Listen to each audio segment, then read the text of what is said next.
Could dig it out if he had to. Get the You're on. My name is Tom Chivers. I was born on March the 24th, 1921. And this is my wife, Aileen. We've been married since 1946. You were born at the old, you had to tell where you were born. I was born down on that ranch that you own down on the river. Oh, you were? I didn't know that. 1921, yeah. When was the first time you went to Stanley? I went to Stanley when I was 7 years old to a rodeo. And that's when they had the first rodeo, I think, in Stanley, and that was 1928. Where was it? Where the rodeo field is? At Rodeo Grounds Ranch? Yeah. Out cow camp? No, the rodeo grounds ranch, right across the creek from the house over there. There used to be a big half-a-mile racetrack there in the arena, and all the chutes and everything you needed to put on a rodeo there. Yeah. Was it during the day or at night? Oh, in daytime. There was no lights, so I had to do it in the daytime. Yeah. Did they do it often? I think about 2 or 3 years, and then the Depression hit and people quit coming, so they quit doing it for a while, and then they tried it once more and it didn't pay off, so they just didn't do it anymore. Did you know anybody competing in the rodeo? Oh yeah, yeah. Bill Bradshaw, who's lived right up here. I remember when he competed, and Pete Grubb, and I guess Pete Grubb was a world's champion later, but not then. Pete Knight, another world's champion, he was there one time. And What about Mulkey? I'm not sure Burl Mulkey was there.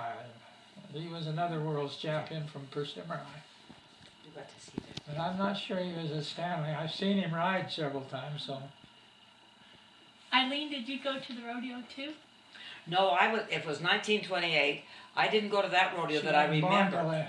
Yeah, but because I just tell the things that I can remember, and it was about 5 or 6 years old, when I used to start to go to Stanley. When were you born? In 1928, November 28, 1928, 40 below zero in Clayton, Idaho.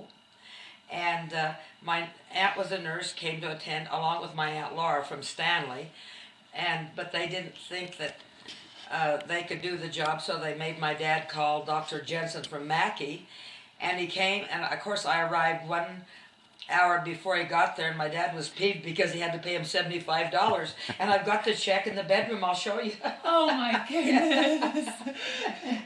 And they had to tie my umbilical cord off with the plant string, and I said, I guess that's the reason I'm so fond of plants.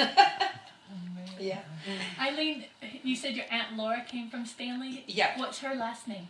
Lightfoot. And she and my uncle Wallace lived in Stanley they were married in June 1929, and they went to Stanley in 1930 and built that little log cabin, if you want to say Main Street along it. It's still standing and very well preserved, it looks like, yes. And Uncle Wallace was a carpenter there, and he, would build coffins for people, in those days if they couldn't get out to get them. And the one story, did Mike send that one story on to you that I wrote? He said he was going to send it on to you. Well, it doesn't make any difference what I was telling about.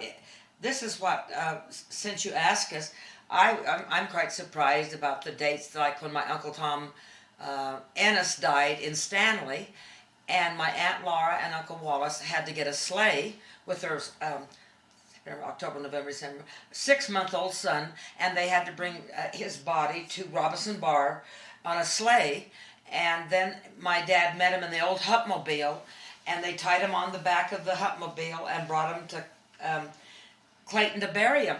And I said to my brothers, well, did Uncle Wallace build his coffin? And Jimmy said, no, I know he didn't build it. It was the ugliest coffin I ever saw. But they all had quibbles over who was going to pay for this coffin. Now, I'm quite interested where this coffin came from when they had such a hard time.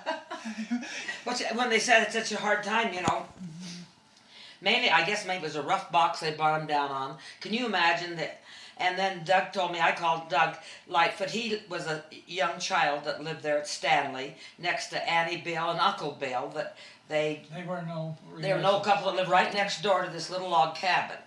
And they moved to California. And Doug moved next to him after he became a pharmacist and stayed by him all the rest of their lives. That was... So what's your maiden name? Ennis. Ennis. Ennis, Okay. So you were born in Clayton. Yes. And then what do you remember about one of the first times you came to Stanley? Oh, gee. You know, the first time I really remember coming to Stanley was on a sleigh in the middle. It had to be the middle of the winter because the snow was so high and the sides were really up high. And the one thing I remember is the stew we had with us with the rocks around it and kept it warm. And that was my main object, is when could we eat. And then I conferred with my aunt that's still living in Twin Falls, 92 years old. She told me that she and Uncle Phil went. So Aunt Sadie and Uncle Tom and their two boys, Cornelius and Eugene, my mom and dad, and my three brothers, Jimmy, Pat, and Jerry, went with us. So there were 10 all together and stayed in that little place. But I guess on the way, my Aunt Margaret tells me the rocks dropped out, the hot rocks we had, and we stopped at Robinson Bar and got some more hot rocks and went along the way. Then my brother tells me the only thing he remembers about that trip is they took Shiner, one of the big horses of my dad's, out to water it. And that would be right straight out from Wooley's place where they live now. And broke the ice, and it was 60 below that morning. And they took him out, and of course they warmed him up and put him in the barn. His horse fell through the ice. And of course then my son Tommy disputed that. And this is something that I never thought of. They said that water never gorges there, nor does it ever freeze over. That, and so it's amazing what we didn't realize, that the horse could fall through ice there. But that ice was frozen all the way across, but it was shallow enough right in the middle. And the horse went all the way all the way through, and Jimmy said it didn't seem to bother him that much, but he said it was 60 below zero. Oh, goodness. Yeah, goodness, that's what I say. And of course we stayed for 3 or 4 days, it wasn't worth going if you didn't stay, and that's the first time I remember going to Stanley. What did you do? Well, I just imagine, ate and visited, and there wasn't too many people to visit. There was only, I think, like 10 in Lower Stanley. Yeah. I wonder what the population was of the town then. Well, I went and wrote them down. I called up Bill Savage and Lower Town. But no, this is Lower Town. Okay. There was the Markles that lived at the store, which composed of 4 in the family, and the Fern Scharf and her husband Frank and 2 boys, and the Savages with their 3 children, and Mike Sharpen and his wife, and Webb Lanier that lived up Nip and Tuck, and that was about it down in Lower Stanley. And of course there was always lots of... your aunt, you have mentioned, and Lightfoot. Oh, Lightfoot, that's who we stayed with, that Laura and Uncle Wallace, and he built that, place there and so did carpentry work. Their place is right on Main Street? Right on Street Stanley, yes. It's a little well-built... How far would you say it was up the street, Tom? Oh, I don't know. It's down the river from that cafe that's there. The Woolly Cafe. Mm-hmm. No, I don't mean the Woolly Cafe. It's on one side and their house is on the other. Oh, it is? By the Fish and Game cabin? Okay. Just say we're going to go, where the horses are, then there's a cafe there. And then, as I can see it, Auntie Bill's house and Uncle Bill's house. I think there's a house in between there that Danny Strand built. Yeah, but it's the next old house is Annie built, and then the little tiny house right next to it is little log house. On the west side of the highway? Yes, it's on the... Okay. So when you... Against the hill. When you went to Stanley then, was Lower Stanley the main town? Well, let me tell you, there was I don't know, there was always a lot of, like the Martin and the Coys fighting, because now my cousin told me, I said, why would we, they always... having some, Every time the politics changed, the post office changed. The post office changed from one place to the other. Yes. And of course, I think it's best left what I hear by, what I'm told, because I sort of resent when some of my realtors write things about other people, and I think, well, I just will keep quiet about all the It's funny, that's All the politics. All the politics, yes. Oh, that's fun. Tom, when you were born at the old ranch over here in Challis, were all of your brothers born there? Were all of you kids born there? You know, yes, I think they were. Were they? So who were your siblings? Well, I had a twin brother, John, of course. And I had an older daughter. Sister. Or a sister. Older sister's 3 years older. And then Garth is 6 years younger than I and John. And then I have another younger brother that's 14 years younger. And he was delivered by that Dr. Kirtley, I think you should mention. And he was born. I remember when he was born. I can't remember. I can remember when Garth was born. We had Grandpa staying with us, my mother's dad, because he would have starved to death in Salt Lake. They didn't have welfare those days, and he was 75 years old. And he wanted to name Garth Hezekiah. I can remember that. When did you start bringing the cattle to Stanley in the summer? They were going up and down before I was born. They were. I think probably 1917 or 18, and then Roy started riding about 1920, and he rode up there for over 20 years. So it might have been, he might have started in 18 or being the rider, and he rode for a long I will time. now get a picture of the way before this time that I got from a fellow that's like 1917. Should I go down and get that? Sure, So you could, yeah. I'm going to frame it and give it to the museum but all these That would projects. be great. All these projects I have, and I'll see what date that was. Okay. Tom, when you, when did you buy land in Stanley? Well, we just kind of bought my mother out after my dad died while I was in the service. And then we came home, and my brother John was running the ranch, and he didn't go to service. And he said, I've had enough of this. So he left and left me the job. And all the people in Challis thought I'd run him off, but that wasn't the case at all. He was wanting to go. My mother wasn't the easiest person in the world to work for. So. Do you know when she bought the land in Stanley? Hey, I don't. I don't know when. I know Dad bought the Thompson field, or part of the Thompson field, with the Genies. There was two of them in one, so we only had a third of it, and they had 2/3. That's the third that we live on now. Yeah, and what year that was? Before the war.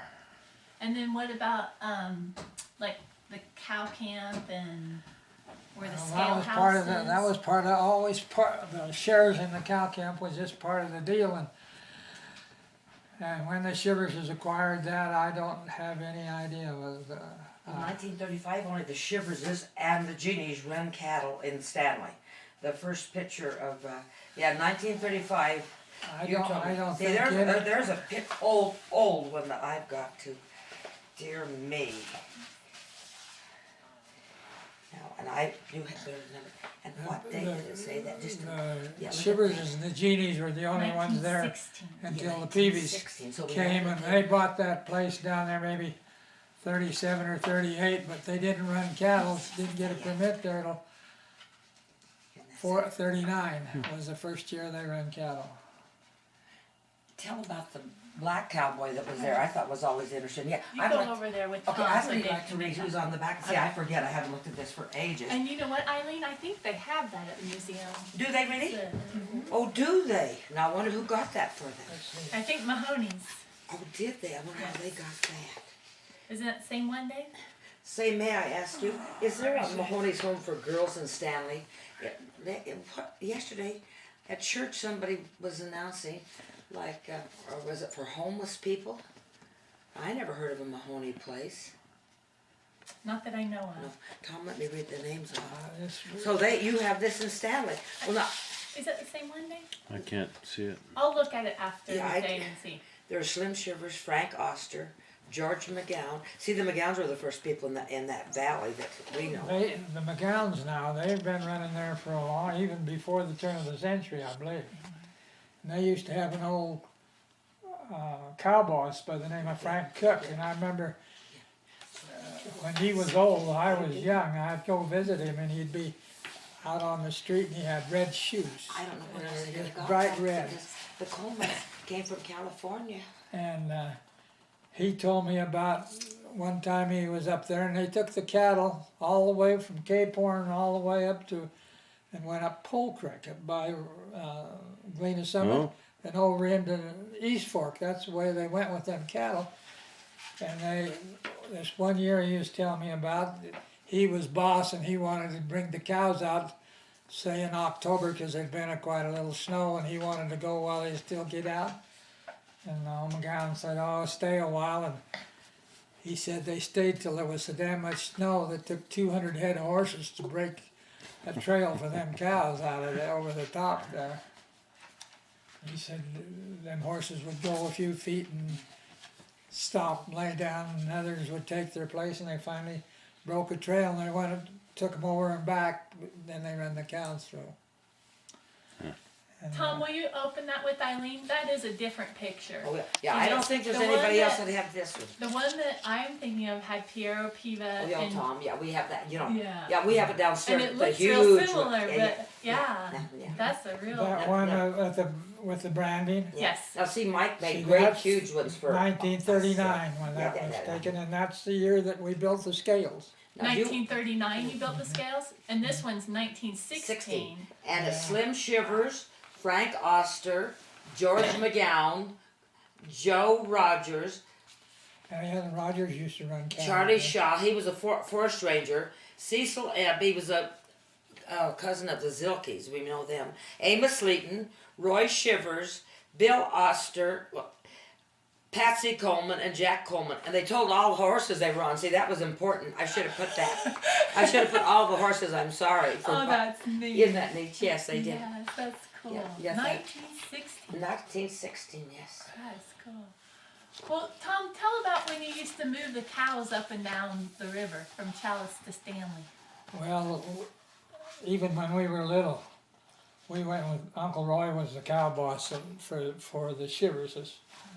My dad had to stay home and work, so Uncle Roy took the cattle to Stanley, stayed with them all summer, and come home with them. And John and I were good enough in school that we didn't ever have to take the final exam, so we could go with Uncle Roy. And we went with him a lot. Tell how you slept on your saddle. Tell how where you stayed on the ground and slept with your head on No, when we went with Uncle Roy, he had a sheep wagon and a team. And John and I did most of the cow chasing, and he brought the sheep wagon and the team, and he was a terribly poor cook. I can remember that part of it, so we survived all right. But, You told me you slept out and had the saddle for your pillow at times. well, that was when I was older. I was a junior in high school, I think this was, and that'd be 38.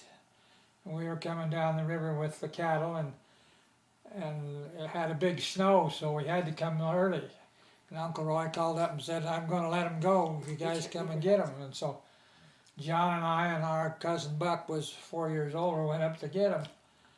And we'd been out all night the night before to a dance, so we was up and I talked Dad Cameron. You've heard us mention Dad Cameron. He had a brand new pair of woolly chaps, and I talked him out of them chaps. We got to the Slate Creek Bridge right there. So this was in like 38 or 39. The highway was there then. And we built a fire, and I went to sleep and burned a knee out of one of them shafts. Oh. Cattle went back up the river on both sides of the river. That was my night herd, and I didn't do a very good job that day. Where did you go to the dance the night before? Chalice. In Challis. Yeah. Did you ever go to dances in Stanley? Oh yeah, all the time. Where'd you go? Well, there was the Ace of Diamonds, Upper Stanley. Upper Stanley, and part of the time My God, had a dance over in the Rod and Gun, and part of the time in Eddie Murphy's Eddie Martin. Eddie Martin's place. It wasn't a very big place, but they'd dance in there if there was music. And then they out down at Gateway at Lower Town, they always had a dance down Red there. Rooster. I didn't know that. They called it the Red Rooster and the Gateway, and it had several names. And then the Sun Valley rich people used to come over and gamble during the 30s. The 38 and 39, they came and gambled over there in Stanley. I think it was illegal, wasn't it? But why was it? I don't know whether it was illegal or not. Those miners at the Yankee Fork Dredge used to come up there and they had a lot of money. And those old timers up there that would take them for everything they had. Where did they do the gambling? Right, Rod and gun or right anywhere. on the side of the dance. Yeah, the Ace of Diamonds had a bar and they'd be in there, or Maybe. Eddie Martin was a gambler and he always had a game going over his place. My Uncle Wallace was a gambler too, and these people would gamble their houses away. And I don't think Uncle Wallace did, but Well, my Uncle Lee Kerr owned the Pastime Plume Hall here. she said keep it And in Stanley. he owned the rod and gun at Stanley a dozen different times. There was Lee Kerr and Perkins from Mackey, and what was that Owen's name from Salmon? And there was one from Ketchum too. Oh, the one you slave.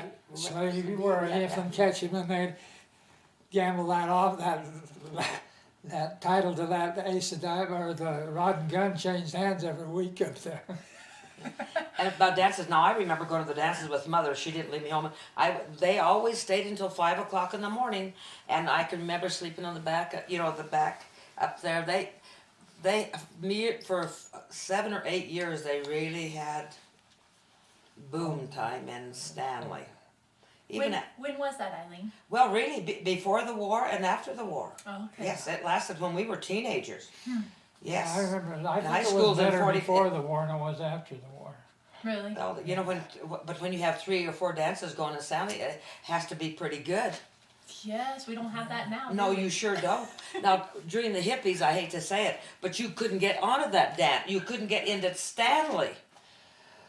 Now, that was Upper Stanley. When I was about a sophomore in high school, I was with this friend of mine up there named Duncan Cameron. And he picked a fight with the CCC boys, and there was only 2 of them, so wasn't too bad. But they whistled, and pretty soon there was a whole truckload of them there. And it looked like we was going to get a hell of a beating. And Barney Lanier, he was a cop there, and he didn't carry a gun or a stick or nothing. He just come over there and see what the trouble was, and one of those CC boys gave him a little sash, and he just grabbed him by the neck and the seat of the pants and throwed him right over the end of the truck. And he said, any of your other boys need some help? And they didn't. They got in the truck and all went home. That saved my bacon from. But I think the CC should be mentioned that they were a bonus to this country because they had a doctor come with them. And when my cousin got run over by 3 years old, got hit by a car, Dr. Quint came and set his leg, and he was a fine doctor. And then I hurt myself. They were right across from the Clayton Ranger Station, between Clayton and Stanley, and they really helped a lot of people. That was very... Yeah, and John, my brother John, the team ran away with him, and it was a dump rake, and there was tongue stick in the ground, and it vaulted him up in between the team, and then he got caught, and then when his arm broke in the harness, it let him out, and they drug him for a long ways and took a lot of the hide off him, and we went and got the CC doctor for him, and then they took him to Pocatello, and he was in the hospital.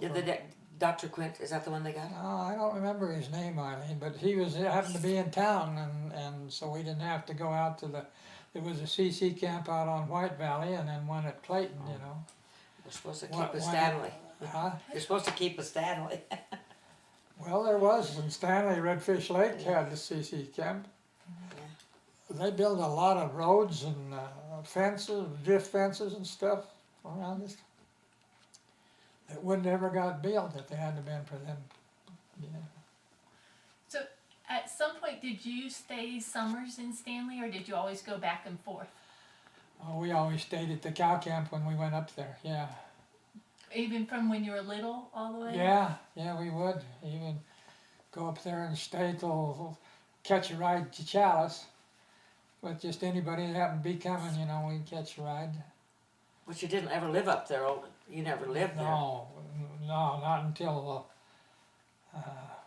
Like his brother John took over for 4 or 5 years, but you never. They just went to stay. They just. Just for John summer. went up there when we were kids in high school and rode for Uncle Roy. And Uncle Roy was the boss and telling him what to do. And then Roy quit about the time the war started, or sometime during that. I was gone, so I'm not sure of the dates exactly. Pete Peavy took over and rode for a while, and nobody cared much for the job he did. So Oh, you can't get that on record, and you've done that before. Then they hired an old fellow that used to work for us all the time, Art Bradley. Did you ever know Art Bradley? Mm-mm. He rode there about 6 or 7 years, and then John took over, and John must have been 15 or 20 years. I don't know how long he rode there. But it was really a trial for Art Bradley. He never had a trailer or truck to haul his horses, so it would take him all day to go from one end of the. Well, the cattle would want to go home in the fall of the year, and they'd get down on the river, and he'd go get them, and he'd be midnight getting back, and then by the time he got down, he was just. Uncle Roy used to say, "Well, he won't hurt the horse, but he'll starve him to death on the road." He was slow. He was the slowest man I ever seen, but everything he did was done right.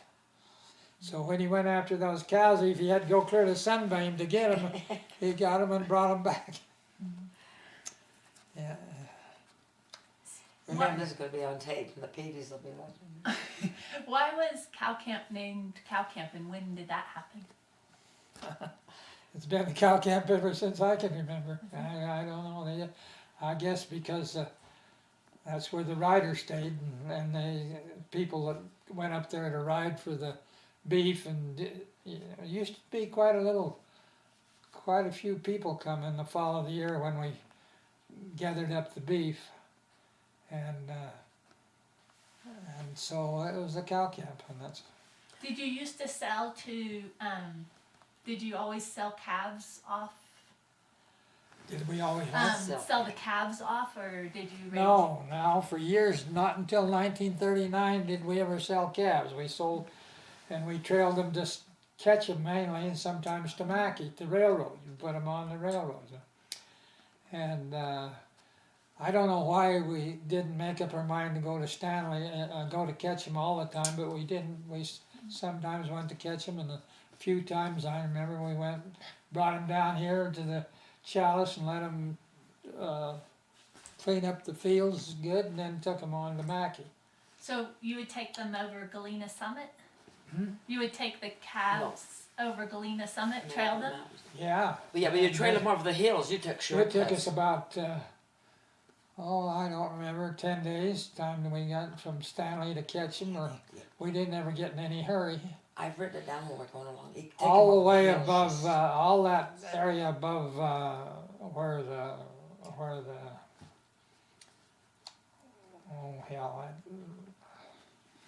ranch that had the trouble with putting the things on the Obsidian.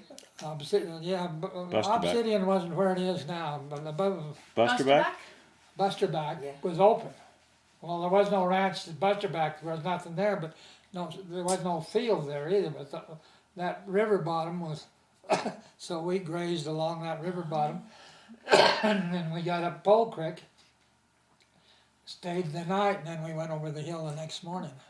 And I can remember, I think I was probably in high school this time when we got over the hill, and I and John and Ray Laverty were with the cattle, and this ranger come up, and he had a gun on his hip, and he was swaggering around, and he said, "You boys got to get these cows back on that sheep trail." And that sheep trail was bare as this floor, those days.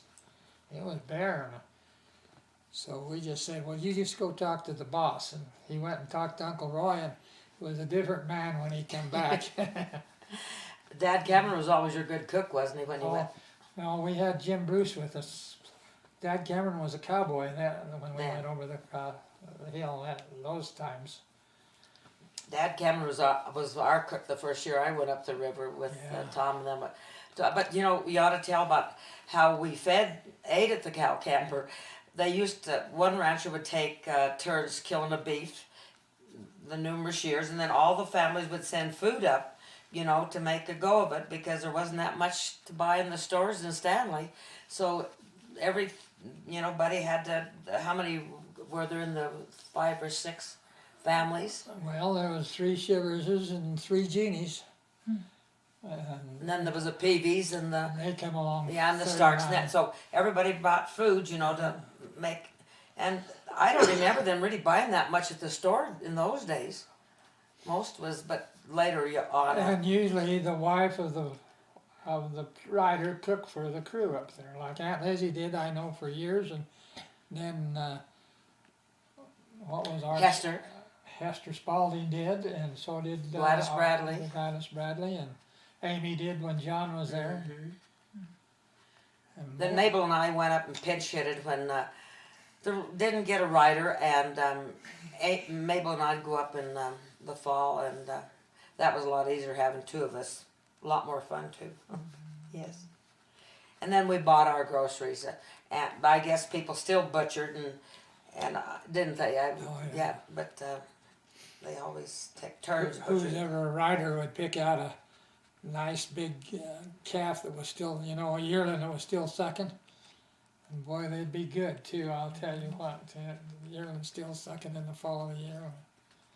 They'd weigh about 750, 800 pounds. And we'd butcher it one day and start eating it the next. That's right. Didn't hang it at all, huh? No, didn't hang it at all. Were there any animals that were different then that compared to now? Wild animals?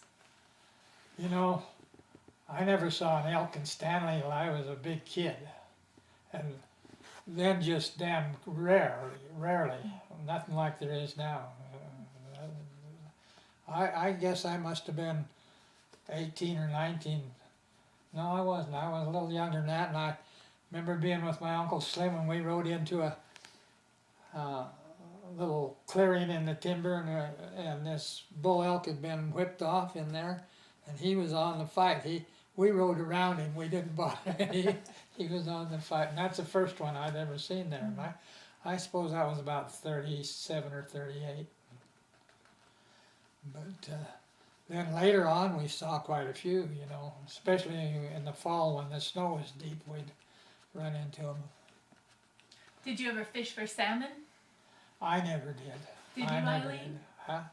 What? Did you? Oh my, yes. Oh, my family. And one time, my dad and a bunch of men, well, I'd say about maybe 6 or 7, went fishing with spears. And guess what? We heard the game warden was in town. So, and they was going after him. And so some of the ladies went and tried to find the guys before they got arrested. And I don't think they found them in time. So they got taken in? They got taken It was in. illegal to use a spear Yes, in those yeah. days, you know. Yeah, it was, yeah, I guess. Fishing, you could fish for hook, but nobody thought you could catch one with a fucking line those Yeah, days. And it was, once in a while, the steelhead was different than the salmon. Yeah. They'd fish for the steelhead with hook and line, but not the salmon. Oh, I can remember they spawned down just off from the house down at the ranch, and my dad going over there, and I'd go with him, and he'd put on a multicolored red and white flannel kind on the hook, float that down that river, and he'd go right in that salmon's mouth, and he'd jerk, and then open his mouth, and it'd come out. They were pretty smart. They didn't catch very many of them. And they're pretty hard to catch them with. But John and I used to spear them, and we tied the spear would come off the handle, so we tied the spear to our belt, and we'd get damn near drowned a time or two, and then the salmon go down the river, you know, get in that water. We had a place where the river split and went around an island, and then there was a salmon bed there. And yeah. And I went and stayed in Stanley with the Campbells when they were putting the road through. And the Campbells lived in the old hotel.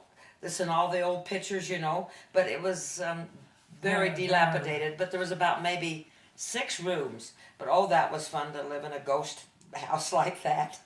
When was that, Aileen? Well, that was, I was trying to think that it had to be 1938 and 39. Yes. Because that's about when the road went through, wasn't it?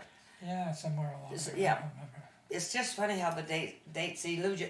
But I can't, my Uncle Wallison went over, because he was a carpenter, went over to help build the Sun Valley Lodge. And he went in about 1939, so what I imagine it was 39, because I wouldn't have been staying with the Campbells up in I'd been staying with my aunt, is what, yeah. At the old Forest Service station, Kathleen Markle and Merle and Helen lived. Now that was included in Lower Stanley too, because we always... They built that road down the river in the 30s, but the road out through towards Cape Horn was built. And there was really a lot of going on then at that time too, you know. Well, anytime, because they had to come and, you know, camp and stay. I remember when the road went through, my aunt boarded, you know, a lot of the people that worked on the road, you know, and that was the way Stanley was always a boom town, you know, when they did. But what I can't believe is that how many saloons they had and how many dances they had, you know, to support all that. So how many saloons were there when you were there? Was the Pioneer Club around? And... Well, I don't Oh, remember. the Rookavinis were, because I remember Mrs. Mahoney said that... Rookavini is where the casino club was. Okay. And there was Eddie Martin. And Eddie Martin, I think it burned down. Was And the Ace of Diamonds, and the Stanley Club, and the Rod and Gun Club, Yeah. all up in Stanley. Mrs. Mahoney told me that when she came to visit right after Mary was married at that was on the rodeo ground. was that Florence Mahoney? Yeah, that was Florence Mahoney, and she told me that what was Rookavini's people's name? John and Mary. They got sick, and so she and Dan and I think Mike took over running the bar that night. She said, well, she just had a ball. You know, they dipped their glasses in and out of the water. So Mrs. Mahoney, can you imagine, help run the. What was John's name? What was John and Mary's? Rookavini. Rookavini. What was her bar name though? I don't know. It wasn't Rookavini. Isn't that too bad? I must get No. that down. It's a casino club now, maybe it was then. I can't. Oh, it's the Casino Club. Of course, we always said John and Mary's. You know, everybody knew who John and Mary was. Did you have running water out at the cow camp from early times, or? Did we have what? Running water. Well, we had the spring there. And no, they didn't have running water till Tommy and Steve had that kids camp out there, and then they built the bathroom on, and then they had running water. They put a pump in to have the water in there. Yeah. So it wasn't until Tommy was working out there that the kids camp started? Yeah. Well, he was there several years before they started that too. So you know what year that was, but Well, Patricia she was born in 1976. Brian was born in 1973. He started working for John and Amy. It was with him that summer that Brian was born. So and then didn't he? But he didn't have the kids camp there then. What year did he start the kids? I don't know. Sometime in the 70s, though? Very For likely, sure. Oh yeah. yes, for sure. He did, and Tom said he did it more than 10 years, but it was very successful. Yes, very, and Well, very prominent people applied, and he'd have He to- should have charged more for, he didn't charge him enough.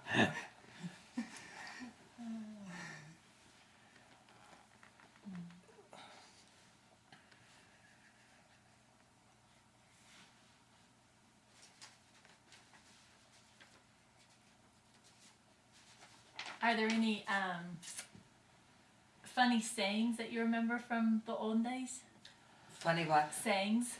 Yeah, I tell you, there used to be, the juniors was three of them. Lawrence was the youngest, and Mike was a hell of a good guy, and Andrew, he just didn't care whether he cowboyed or not, but Lawrence was a young man, probably the best calf wrestler I ever saw in my life. He was big and stout and quick, and boy, he could grab a 500-pound calf and tip it up like you wouldn't believe it. He was always in a hurry. So and he was always late. So he goes out one morning, and he's the only one don't have his horse caught. So he goes in and catches this old gray horse and comes trying to run, but the horse is pulling back. He's just barely moving, and gets out, wraps his reins around the fence right there in front of the barn, and throws his saddle on and goes in to get his coat or whatever he wants to when we go to ride. And while he's gone, my dad gets off and uncinches his saddle. And he comes back and grabs the reins and puts on this old horse, and then he jumps up like he's going to put a foot in the stirrup. And off comes the saddle. Well, he knew who did it, right? What about the time your dad nailed the saddle to the fence? Oh, yeah. That wasn't that a dirty That trick. was the same time. It was already nailed to the fence. And this The same horse, guy? Jimmy, oh, yeah, and he Come comes along. running out to get his saddle, and he grabs a hold of that saddle, and it's nailed to them big logs. And well, he took it pretty good, but him and Uncle Roy didn't get along at all. He was always throwing rocks at Uncle Roy. Yeah. Well, can you imagine? Tell about the time Peavy and Uncle Roy threw rocks at each other. That is They were growing they man. got in a fight. Now this is during the war. And all I did was see a picture of it. But somebody had a camera and took this picture, and they got in a fight. Peavy's bought the McGowan iron, and they had the wattle cut up and hung over like this on the brisket. And that was the TJ iron all till my life till then, and we had to change because the Peavy's bought it with the McGowan iron. So they had first right to it, so we quit using it. But anyway, Uncle Roy and Peavy got in an argument over whose cow this was because it had this wattle on it.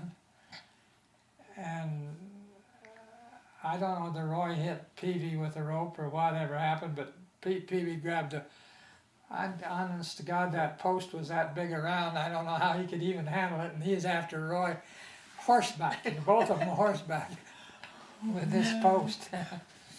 But he couldn't catch up, so it never happened. Nothing ever happened.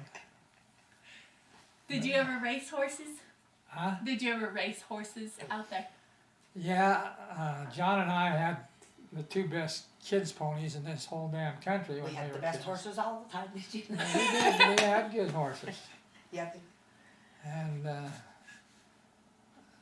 then when I'm maybe 8 years old, why my dad, a guy coming through the country with a thoroughbred mare, she had a foal right here in town, and the mare died. I guess she bled to death or whatever. So Dad traded him a balky workhorse for this colt, this baby colt, and brought him down, and we raised it on a bucket. We started out with a little bowl, and he'd drink every 2 hours, every and all night, day long, that colt would, and then we finally got him up to where we didn't have to get up quite so often. But when he got big, why, Uncle Roy took him over. And he turned out to be a hell of a cow horse, and every colt he had, why, they were all better than the mares. This was a breeding horse. This is probably one of the best to ever hit this country. Do you remember any of them colts that Mahoney's had? Smoky and Sagebrush Ann, and oh hell, there was a lot of them up there that was out of this horse. Fancy something? Was that? Well, also Dan Mahoney, Mike's and Dan's dad, added to the stir of things. Mike said, Aileen, the fellow the place they took Barbas, what is his name? Barbas that broke his leg. Broke his leg. Was supposed to win the triple Kentucky Derby. The place they took him to was named after the fellow that his dad got a horse from, Jolly Satan, and he brought it to Idaho and gave it to Roy, and of course then it became some of the bloodstream added to our horses to make very good. Had 4 colts. This Jolly Always had the Satan. luck of getting some. I think Mike just kind of emailed. He said it had numerous colts, but it got kicked and broke its leg breeding a mare. They weren't very careful, and didn't put the hobbles on the mares or anything those days, and just broke his leg, and they had to destroy this horse. Mahoney's got one colt, and they had a cable that went across Valley Creek over there, and so all the horses had to go in the corral when they run them in.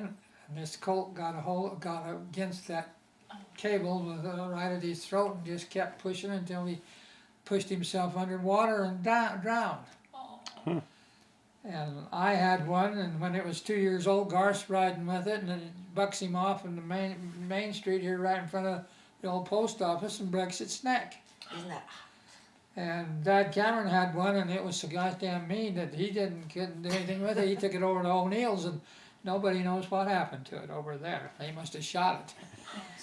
And Uncle Roy had one out of a real good mare, a horse colt, and he kept that for a stud, and it was a sire of all them sorrels that was around there in those days. I just thought it was odd how, there was some, because the Chivers did have very good horses, and everybody always wanted to buy them, but it seemed to me like it was a lot of Lady Luck that stepped in, to keep up, was that the one, the horse that the guy went through town? Wasn't there another hap stance that somebody stopped? I don't know what you're talking about. Well, you got another good, well, this horse that Roy kept for a stud he called him Jolly Satan too. He wasn't, I don't know whether anybody ever rode him or not. I don't remember him riding him, but they bred a lot of mares to him. We when Roy quit, he gave us a whole string of them sorrel mares, and God, we had about 6 or 8 of them, and we just turned out here on the flat, and boy, you had to be a horseback when you went and got them. They would like to run, but they weren't wild. They just run. But and then the Chivers used to take care of the Mahoney's horses, every winter, and so we always had a lot of well, one thing about it, we had a bunch of Mary and Mike's friends came to visit us at the cow camp. That's one thing we were never in need of, was a lot of visitors. But one time, these people came, and we had about 5 dogs and 40 horses, and they said, well, we thought this only happened in movies. Well, probably more than 40 horses, with everybody's combined. And Mrs. Mahoney came one year and staying over at the rodeo grounds, and she had, what'd she have?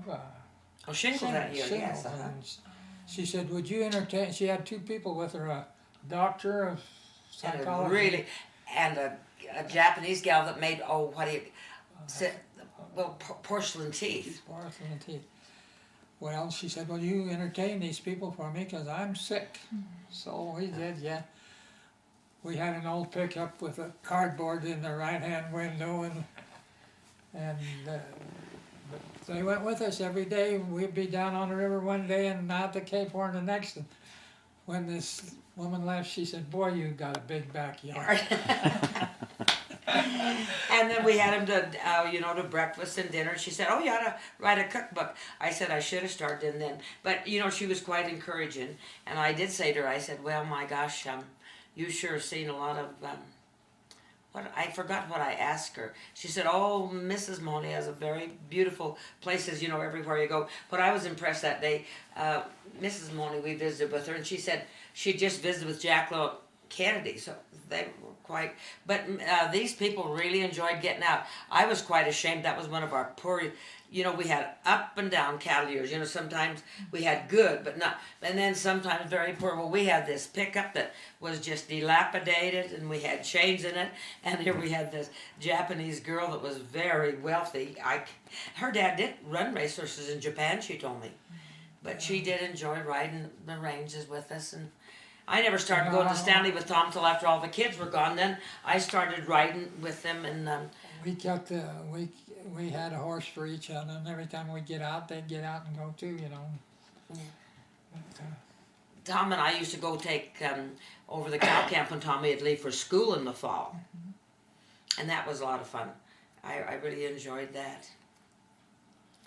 And it was always busy, and and I think it was different nowadays. They don't, nobody stays at the cow camp now, and it's just sort of different. Yeah, Mitch tells me he's got a range right for 550 head, but I don't see that many cattle anywhere. No. He turned out 100 and just a little over 100 pairs Is that right? in Stanley. Well, when he, all summer long, I never saw that many cattle up in Stanley. There's not. I never, How many cows did you used to run? Well, I had a permit for 232, and so did John. And then when we got together,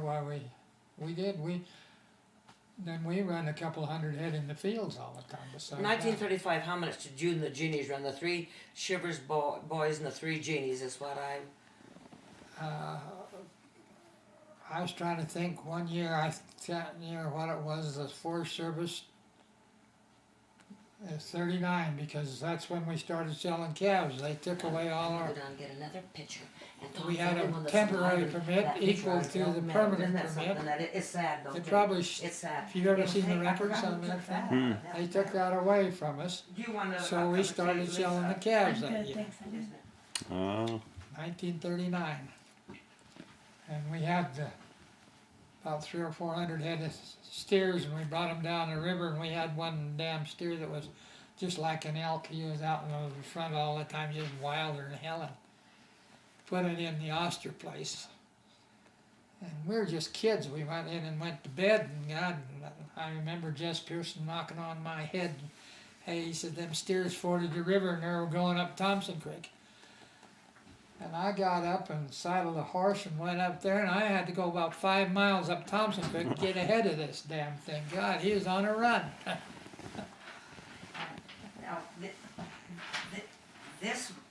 this picture, should I name off the names? This picture was the year that, in probably 35 or 36, when the Genies and Does it say there? were running this out at Elk Meadows, and it was Dad Cameron, Helen Huntington, Mike Genie, Slim Chivers, Butch Clark, Lawrence Genie, Catherine Huntington, Bill Chivers, Andrew Genie, John Chivers, Tom Chivers, Roy Chivers, Ray Laverty, and Buck Chivers. His name was Franklin. He was Slim's boy.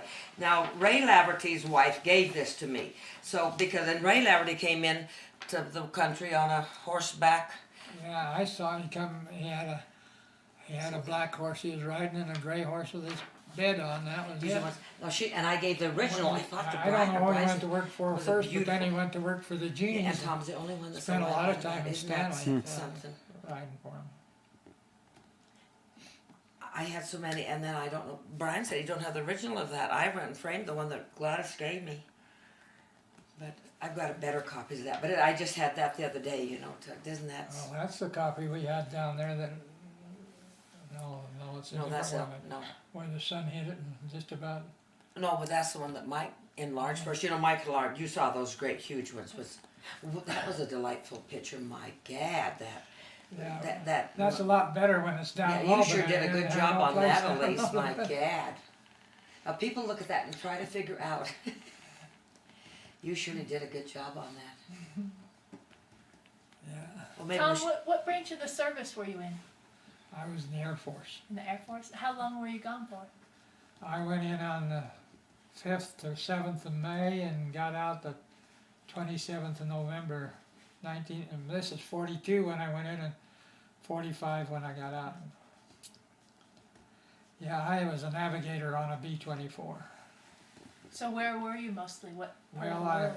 first went to Africa, northern Africa, and then they had already landed in Italy, and they pushed the Italians back far enough to build an airfield, so we were one of the first ones to move over into Italy.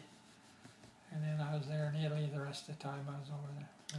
you flew 50 missions. I think tell me you flew 50 missions with very few people. Yeah, I did. I flew 50 missions. I flew 51. I went one night mission just to see what it'd be Yeah. like at night. Yeah. We went to a lot of reunions, and I never met very many that ever flew 50. Oh, well, there probably was, because there was so many. But yeah, look at this. This is. But his group never did fly 50 missions.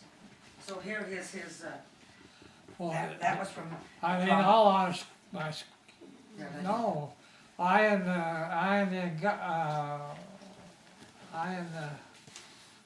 oh,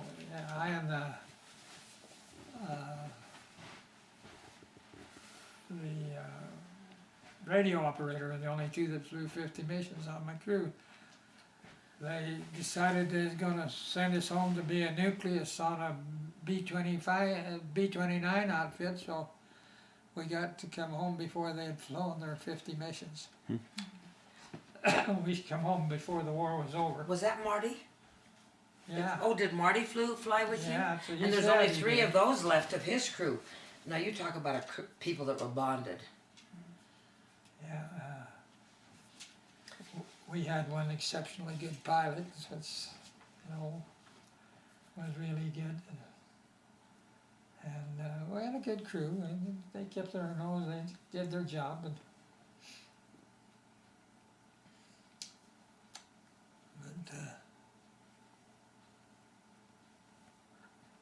I went over there, and they had two navigators in every lead plane, and the Germans were shooting down the lead plane. So we were real short on navigators. I think we had 9 navigators and 22 crews. So I had, what did I tell you, 13 missions before my crew ever flew the first one. And that's kind of the way it was.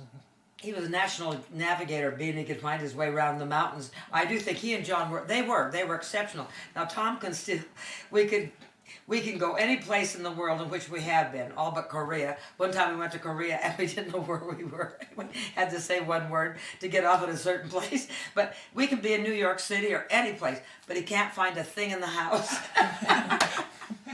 But John they were exceptional, because when you go up those mountains and ride, being out, guys would find the cows, and they knew where they were. I first got over there and I was flying with a different crew and didn't know any of them, and so I didn't butt in with people.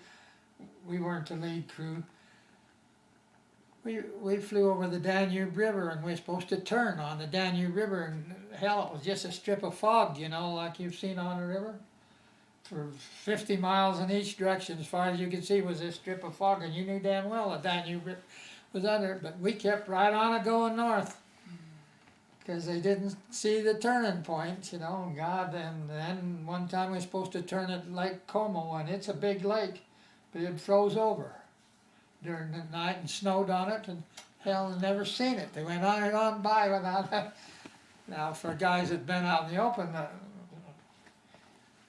I thought it was pretty stupid, but I think being in the mountains and that really helped Tom from the stories I've told. Now, one time you did tell me you saved a bunch of them when you said we got to turn here. We're not, because when I went to those reunions, I didn't think much of it.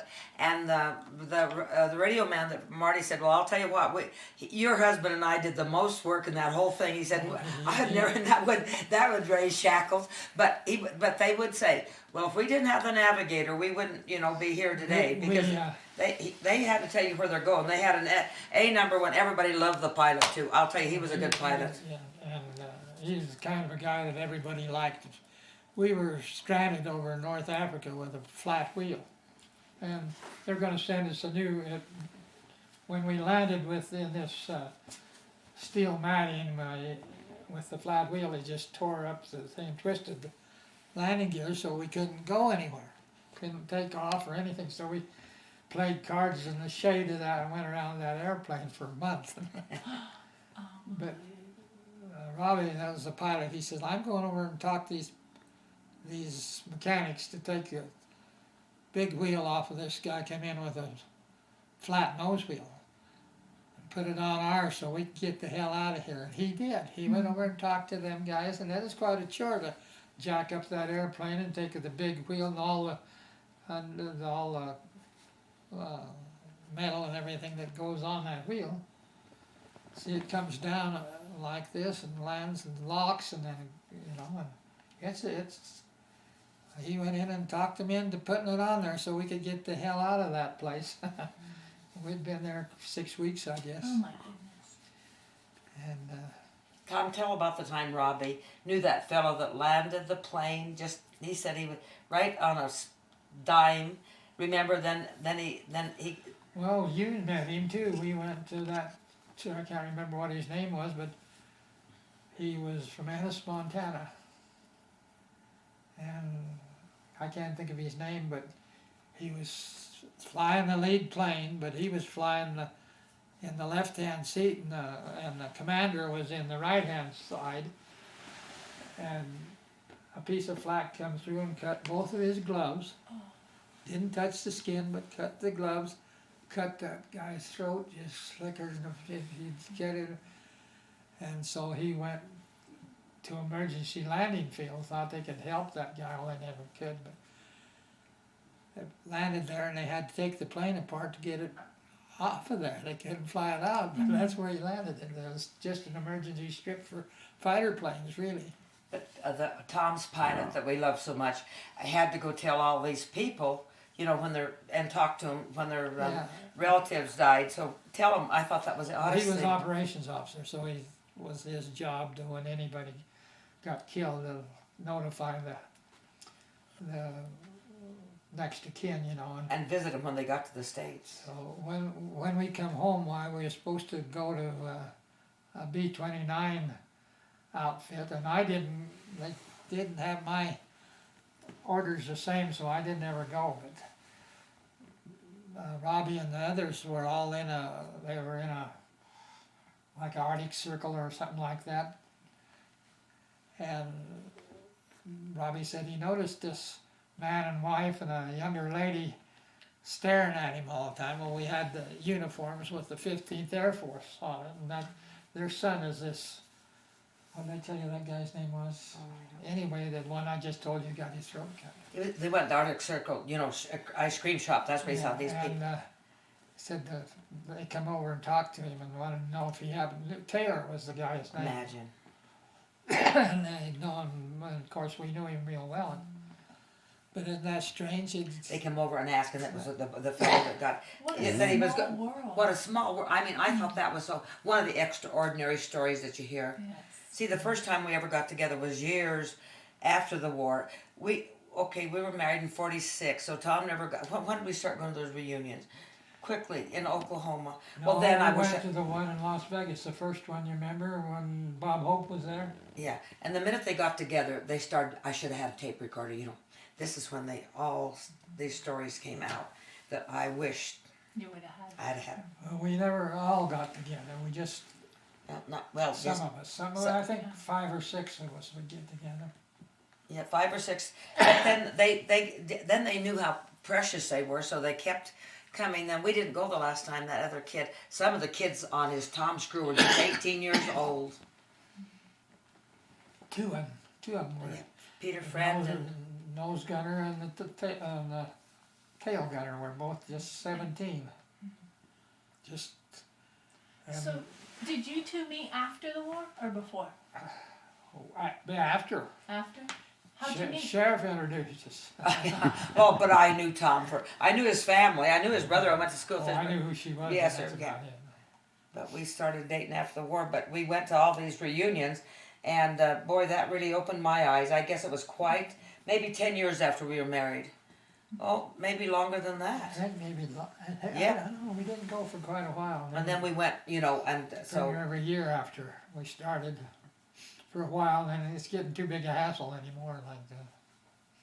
We haven't been the last 2, but There's 900 that die a day of this World War II veterans just read the other day. That's a lot, isn't it?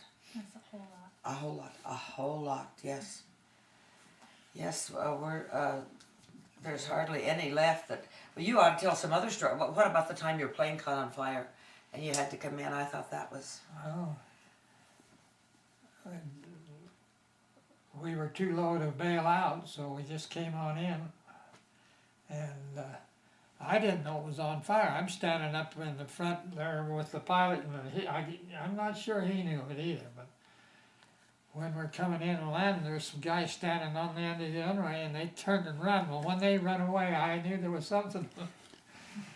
But the guys in the back, there were 6 of them in the back. All the enlisted men were in the back, and there was a door in the bottom of that back, and they all went out that bottom of the door while that plane was still going. Some of them got skinned up a little bit, but they were afraid it was going to blow up, which they did do. Those damn B-24s. Tom, what did the fellow do that when he wrote and said he died, and he said, I didn't think he would ever die because he would really crank that, gun up that off the, what happened that time when Rosenstock had to crank up the, that's the same time. We were coming in, and one wheel wouldn't come down and lock. With the hydraulics, there was something shot out of the hydraulics. And they had a crank down here on the floor, and it was kind of hard to crank, but this Rosenstock was a defensive end for the University of Illinois, and the great big guy in Husky, he could grab me by that A2 jacket and get me up here and then hold me out like that. Well, him and the engineer cranked that wheel down, and we weren't sure it was down and locked, but it was. When the pilot held on the other wheel for a little while, and when it came down on the right wheel, why, it was locked. Thank God it was, because we'd probably blown up anyway. It didn't. Yeah. So when the pilot wrote Tom and us about him, he said, I never thought that fellow would die because he was almost invincible. He got us home. They have a lot of stories like that. He was Jewish. I had two Jew boys. Marty Goldman was the radio operator, and this big fellow was Jewish. And Marty Goldman was always, he was a typical Jew. That's no kidding about it. This other guy didn't want to be a Jew. When he came home, he changed his name from Rosenstock to just Joe Stock. He dropped the Rosen part. But what about you guys that went on? Tell them, I think this is funny. By the time you guys all went on leave, I mean, you're trying to get on leave. I think this. Well, this was after the war, and there was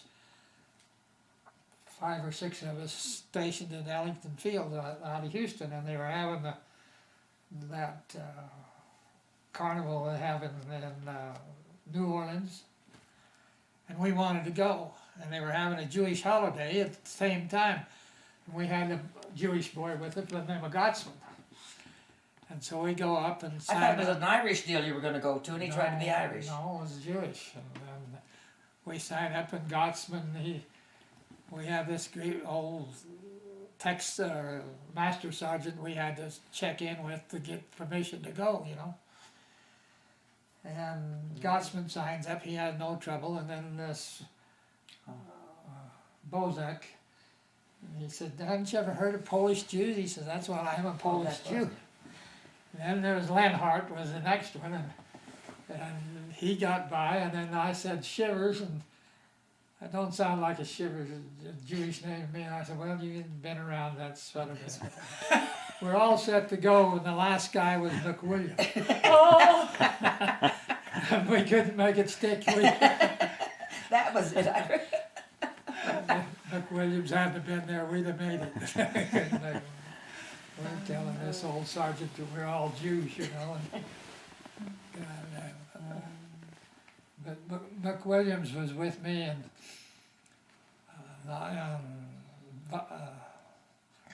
in California, and we went into this place, and Sophie Tucker, you ever heard of Sophie Tucker?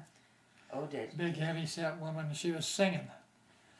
And she got this McWilliams on her lap and sang, I picked a pansy in the garden of love to him, and his face would just get white and red, his back.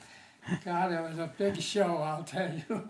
She was a well-known singer, dreamer. Yeah, that's how young you guys are. Yeah, she was a heavy-set girl, and she got him on her lap and sang this song to him.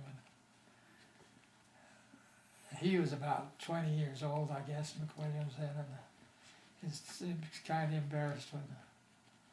But So Tom, after you got home from the war, you guys got married in '46, and when were your first children born? Tommy was born in 1947, and Peggy was born in 48, and Steve was born in 50. Ann in 52, Teresa 55, Johnny in 59, and Mary 58, and then Roy was born in 1960. Johnny 57 and Mary 58. That's right. You're Roy right. in 60. Yes, you're right. And then did all of your kids spend time in Stanley too in the summers? Yeah, they did. They all came. Well, no, they really didn't spend. Tommy spent more time, and really our kids didn't want to go to the cow camp because it was a lot of work.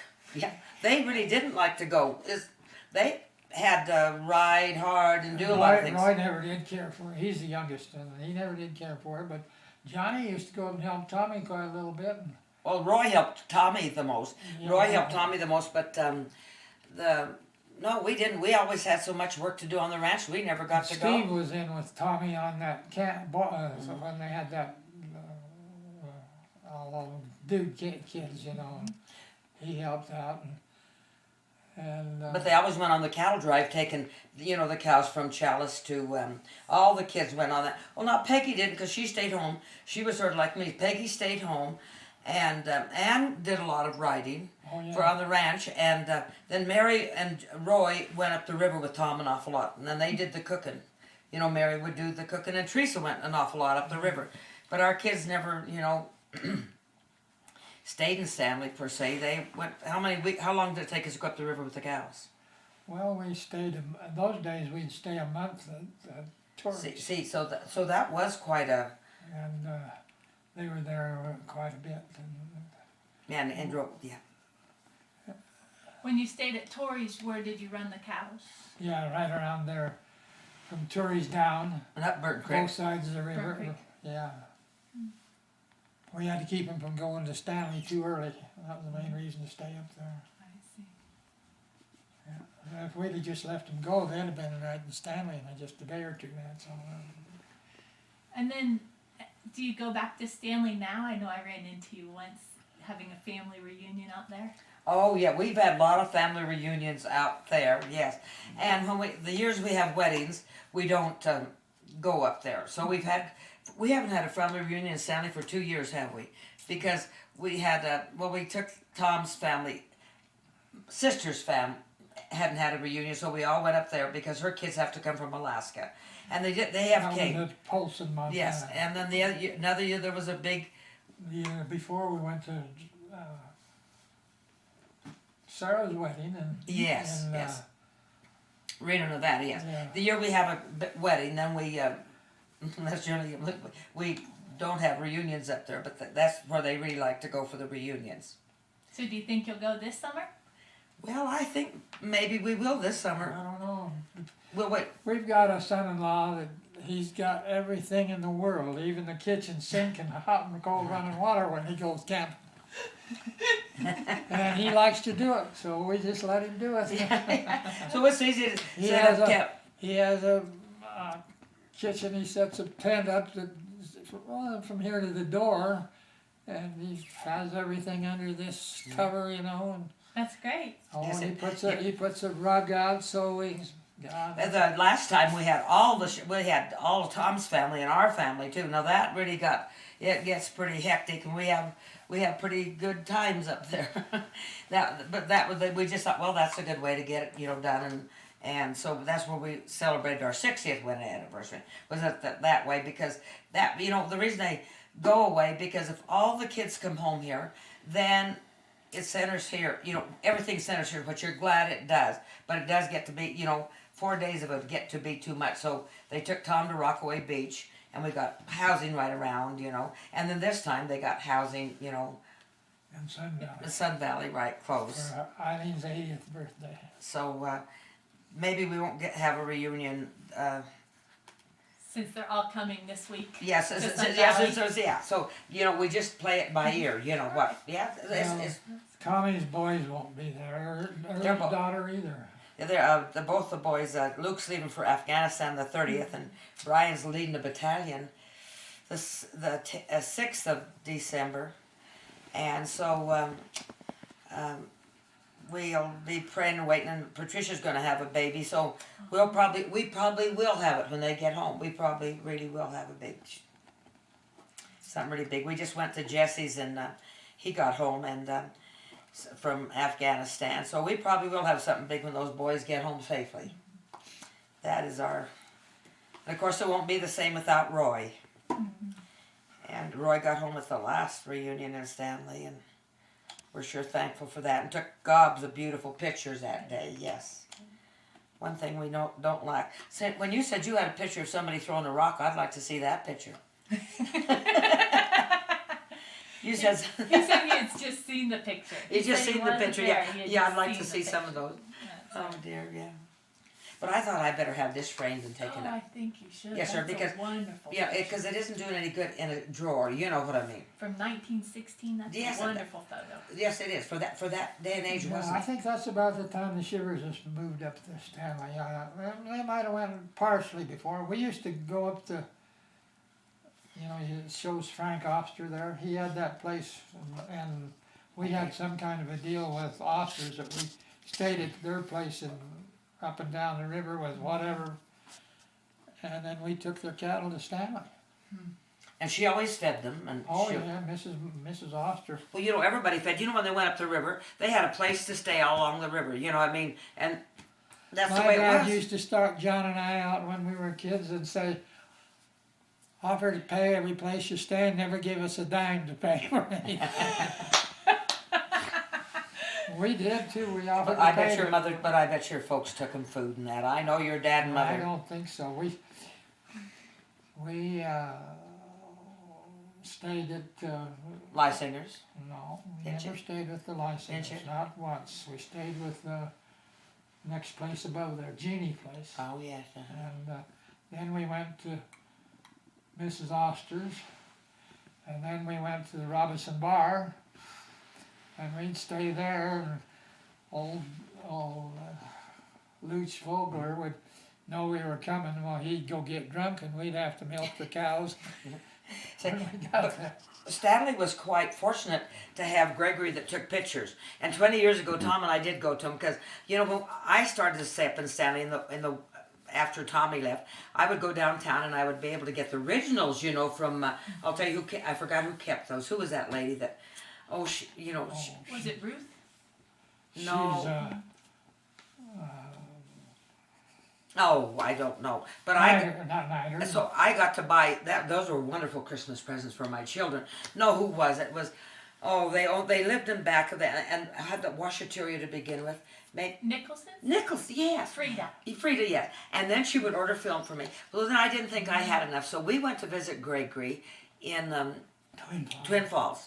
And boy, he just held on to those pictures. He didn't know us. He didn't know us. He couldn't remember. And he pulled up a chair and he sat right there and had his hand on them books. So when I went to order him, he would just keep his hands. But I did get quite a few, Before we because left, it he was finally figured out who we were. But I guess he was the one that invented that, that panoramic, and then I guess that camera did go to the Twin Falls. Was it Twin Falls? You ever CSI? seen any pictures of the old rodeo grounds? Yeah, of course you've seen all those Those pictures. old Yes. 1929 and 30 Yes. and 30 model cars clear around that thing. Well, that was quite a thing to have a man in Stanley that did that, wasn't it? Really, that early on. Yeah. Yes. Well, he come to the Great country, documentation. What? That's great and documentation. Uncle Yes, it is Roy great. and Yeah, Uncle we had Slim that, had yeah. bought the place where Aunt Lizzie and Uncle Roy lived. And Dad paid for the fence and was supposed to get a third of that place, which never happened. He paid for he had, what's the old photographer's name? Gregory. Gregory built that fence. That was it, Yakimelis? Or- Yeah, where Yakimelas are now. And he was supposed to get a title to a third of that place for building the fence, but he didn't ever get the title. Say, but did you see the different pictures of the different years Gregory took? 1926, 19, yeah.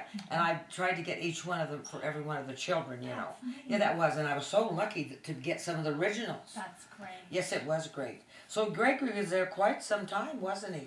Oh, yeah, yeah. So, Tom, the Thompson homestead that you said you had a third of, how'd that get split up? The ranch, my dad and the two, Lawrence and Mike Ginny, bought it. And then I don't know, just why they split Well, it now up. the Chivers has owned it. I know this, and I said, let's get this last thing done after we split ours up. Then right after we split up with John and I, only just the Chivers has owned that. When Jeannie's didn't own that. Oh, yes, they did. Well, then you sold out to them then, or we sold out. So did the Genie's own 2/3 and Shivers own 1/3? The third, yeah. And that would make sense because it would be Yeah. 3 families. Yeah, and then Okay. we sold our third to Dan Mahoney, and I don't know who. I think Mike might have bought the other from Mrs. Stark, huh? Mike did buy a part of it, Oh, but that's right. Is that? didn't Starks own it somewhere in there? Yes, No. Stark That's right, they bought did. out Mike Jeannie's part, so That's right. they owned 2/3 of it. Okay. Then she had it and got the scenic easement on it. That was Mrs. Stark, No easement on that. huh? There still isn't an easement on Still that. hasn't been any. On Shivers or Starks. Is that right? Well, Some of the holdouts. Oh gosh, there's here. I thought she got the scenic easement on that. Anyway, she that's got right. that part, and that's all her husband left her. He left all the stuff down here to Mark. Oh, no, I don't Everything think he that. had down here was left to Mark. The cattle and the ranches down here. So and then on the other side, the Yakimelas had that one. See, Madge Yacamello is Aunt Lizzie's Niece. niece, and Aunt Lizzie left her that place. No, to the 3 boys. She did not leave everything to Madge at all. Yeah. The 3 boys, and so the boys were really upset because Roy always did this. He was always leaving things to boys, and they went and gave they left Roy's and Lizzie's house to him, but they gave it to the girl. So that's the way it goes. So just the 3 boys. Yeah, No, that's because right. Roy was always leaving. He didn't believe in giving anything to girls, I guess. One time he was down here giving cows away to Tommy. Of course, Tommy'd gone in with them, and he gave some to Steve and Peggy. He said, "Well, where's my cow?" He said, "Oh, hell, take that one over there." Now you know that old Madge is always mad because that's the way they handle things. Oh my. But Uncle Roy was good to us, so. And he gave half. They had the ranch down here, and they gave half to Tommy and half to Roy. You know they. Well, not they kept 40 acres when they sold the ranch Yeah, but to John and I. Uncle Roy kept 40 acres, and then when Roy Aunt died. Lizzie died, she willed half of it to Roy and half of it, that 40 No, acres. Yeah, I thought Tommy had already gotten half of that. I think Roy gave him that Yeah. half. Now, if we never named anybody because if we'd have named one of the kids Roy sooner, they would have given it. They would, I'm sure. And so we thought we wouldn't do. We weren't in that.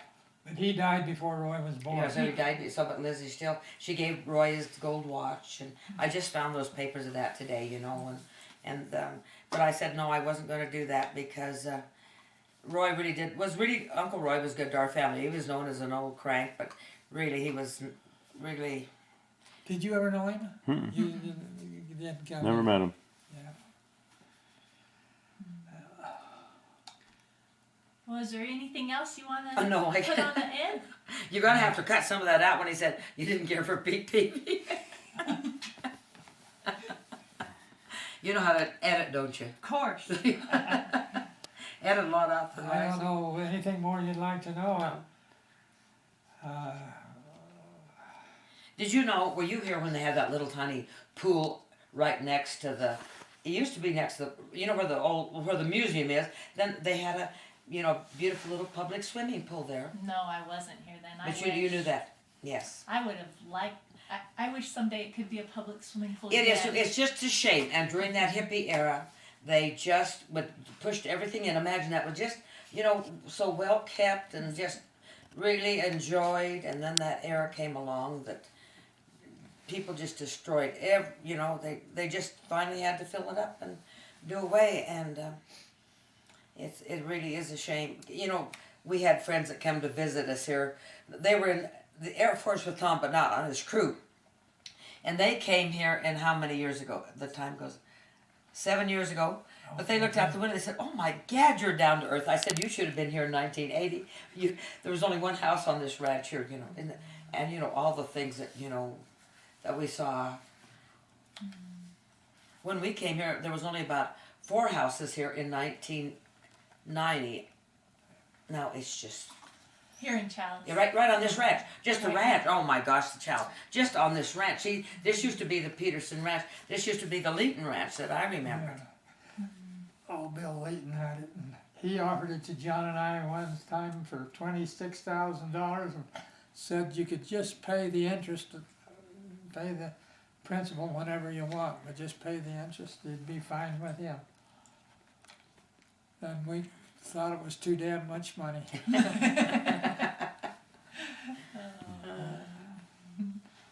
Well, thanks, you guys. Okay, really I bet you appreciate it. you ought to grab a bite. I bet you're hungry, aren't you, my dear? Did you figure out how to stop it? You just push the same button. Yeah.